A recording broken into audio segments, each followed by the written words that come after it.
ભારે વરસાદથી ઘેડ પંથક જળબંબાકાર, પાણી ભરાઈ જતા સામાન્ય જનજીવનને અસર। લંગર, ઓસા સહિતના ગામોમાં વરસાદી પાણી ભરાયા છે। ભારે વરસાદથી અનેક ગામોમાં વીજળી પણ ગુલ થઈ છે। વીજ પુરવઠો પૂર્વવત કરવાની પણ કામગીરી અત્યારે શરૂ કરી દેવામાં આવી છે। ઘેડમાં વસતા લોકોની હાલત છે અત્યારે ખરાબ છે, કેમ કે આખાય પંથકમાં ભારે વરસાદથી અનેક રસ્તાઓ બેટમાં ફેરવાયા છે અને અનેક એવા ગામો છે કે જ્યાં વીજળી પણ ગુલ થઈ ગઈ છે।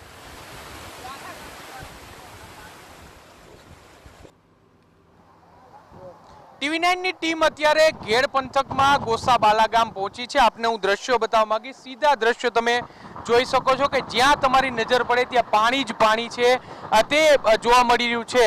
ઘેડ પંથક છે કે જે ઊંધી રકાબી જેવો વિસ્તાર છે તે કહેવામાં આવે છે ને, જ્યારે પણ વરસાદ આવે ત્યારે ઓજત નદીમાંથી પાણીનો પ્રવાહ છે તે સીધો જ આ વિસ્તારમાં છે તે આવતો હોય છે ને, તેને કારણે જ તમારી જ્યાં પણ નજર પડશે ત્યાં પાણી જ પાણી છે તે જોવા મળશે। સ્થાનિક લોકોનું કહેવું છે કે આ વિસ્તારમાં એટલે કે જુનાગઢ અને જે માંગરોળ તરફથી આવતી જેટલી પણ નદીઓ છે તે નદીઓ પૂરતા પ્રમાણમાં ઊંડી અને પહોળી નથી અને તેના કારણે ઓજત નદીનું જે પાણી છે તે પાણી ઘેડ વિસ્તારમાં ફરી વળે છે।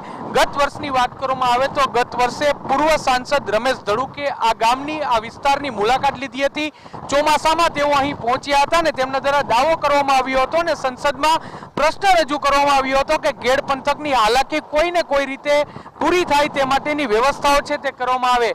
કેટલીક જગ્યાએ પ્રોટેક્શન વોલ બનાવવાની વાત હોય, કેટલીક જગ્યાએ નદીઓ ઊંડી કરવાની વાત હોય, આ તમામ બાંહેધરી છે તેમના દ્વારા આપવામાં આવી હતી। પરંતુ સ્થિતિ એ થઈ કે બીજા વર્ષે એટલે કે સાંસદે મુલાકાત લીધા બાદ પણ આ વિસ્તારની સ્થિતિ છે તે યથાવત છે ને આ વિસ્તારમાં હજુ પણ જળબંબાકાર જેવી સ્થિતિ છે। જે પ્રકારે જુનાગઢ જિલ્લામાં છેલ્લા 24 કલાકમાં જે અનરાધાર વરસાદ પડ્યો ને અનરાધાર વરસાદના કારણે વરસાદનું બધું જ પાણી છે તે ઘેડ પંથકમાં આવ્યું છે ને ઘેડ પંથકમાં એટલે જ જે મોટા ભાગના વિસ્તારો છે તે જળબંબાકાર થઈ ગયા છે। જુનાગઢ જિલ્લામાં જો જુનાગઢમાં વરસાદ આવે કે પછી માંગરોળમાં વરસાદ આવે કે પછી આ તરફ વિસાવદર, કેશોદ, માણાવદરમાં વરસાદ આવે, તમામનું પાણી છે તે આ જ ઘેડ પંથકમાં આવતું હોય છે ને તેને કારણે સ્થિતિ છે તે કફોડી થઈ જાય છે। સ્થાનિક લોકો કહી રહ્યા છે કે જો ગામમાં જવાના રોડ રસ્તા છે તે ઊંચા કરવામાં આવે અને જેટલી પણ જે નદીઓ અને નાળાઓ વચ્ચે આવે છે રસ્તા પર એટલે કે આ ઘેડ પંથકને જોડતી જેટલી પણ નદીઓ છે એ નદીઓ છે તે જો ઊંડી અને પહોળી કરવામાં આવે તો જરૂરથી આ પ્રશ્ન છે તેનો હલ આવી શકે છે। પરંતુ વાસ્તવિકતા એ છે કે નહીં તો સરકારી અધિકારીઓને કે નહીં તો રાજનેતાઓને કોઈને આ પ્રશ્નમાં રસ ન હોય તે પ્રકારની સ્થિતિ છે તે અત્યારે જોવા મળી રહી છે। અહીં અત્યારે ગામ લોકો છે તેઓ જે વીજ પુરવઠો છેલ્લા 2 દિવસથી નથી તેને પુનર્વત કરવા માટેની કામગીરી પીજીવીસીએલ સાથે મળી અને અત્યારે કરવામાં આવી રહી છે।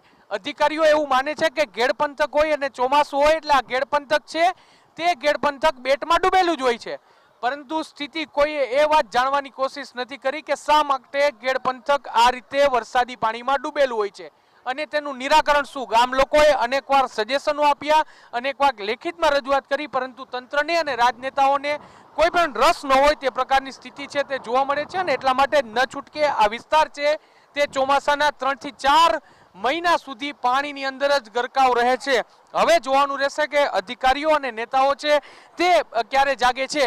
આ વિસ્તારના સંસદ સભ્ય છે તે હવે કેન્દ્રીય મંત્રી છે ત્યારે તેઓ અંગત રસ લઈ અને ઘેડ પંથકની જે સમસ્યા છે તેનું નિરાકરણ કરે છે કે કેમ તે જોવાનું રહ્યું। તો જૂનાગઢમાં અનરાધાર વરસાદથી ઘેડ પંથકના અનેક ગામો જળમગ્ન બન્યા। ભારે વરસાદથી કેશોદનું પંચાળા ગામ બેટમાં ફેરવાયું। પંચાળા ગામના મોટા ભાગના ખેતરોમાં પાણી ફરી વળ્યા। પંચાળા ગામથી બાલા ગામ જવાનો રસ્તો બંધ થયો। ઘેડ પંથકમાં દર ચોમાસે પાણીમાં ગરકાવ થઈ જાય છે ખેતરો।